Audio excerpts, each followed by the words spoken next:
निर्देशक एस राजामौली अब किसी पहचान के मोहताज नहीं है। दक्षिण भारतीय फिल्मों से शुरुआत करने वाले राजामौली का नाम बॉलीवुड से लेकर हॉलीवुड तक में मशहूर हो चुका है। उनकी फिल्म RRR ने भारत के साथ साथ दुनिया भर में धमाल मचाया है, मगर एक समय ऐसा था जब उन्हें कहा जाता था कि वे किसी लायक नहीं है, वह अपने जीवन में कुछ नहीं कर सकते हैं। दरअसल उनका एक पुराना वीडियो वायरल हो रहा है जिसमें राजामौली इस बात को बता रहे हैं कि कैसे उनके परिवार ने शुरू में संघर्ष किया। उनकी भाभी जिन्हें वो माल समान मानते हैं, उनकी कही एक बात ने निर्देशक की जिंदगी बदल दी।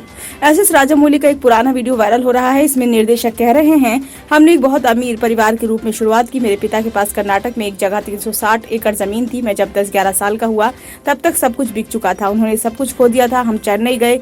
परिवार में 13 लोग थे और हम एक बेडरूम वाले अपार्टमेंट में रह रहे थे। उन्होंने कहा, हमें हर दिन यही चिंता रहती थी कि किराया कैसे चुकाएंगे। मेरे बड़े भाई पूरे परिवार में एकमात्र कमाने वाले थे और यही समय वह था जब उनकी शादी हो गई। हम अपनी भाभी को अम्मा कहते हैं, हमने उन्हें कभी भाभी नहीं कहा। निर्देशक ने कहा, मैं जब 22 साल का था तब मैं कुछ नहीं कर रहा था। 5 साल से मेरे पिता मुझसे कुछ करने के लिए कह रहे थे।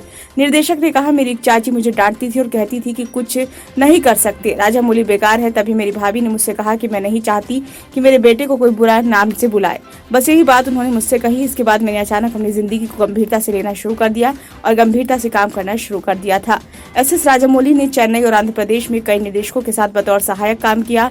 फिल्म स्टूडेंट नंबर 1 में से निर्देशक बनने से पहले उन्होंने अपने पिता विजेंद्र प्रसाद की भी सहायता की, जिसमें जूनियर NTR मुख्य भूमिका में थे।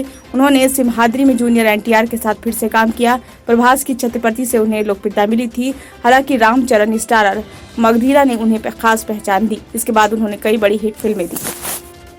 ब्यूरो रिपोर्ट, नई दिल्ली।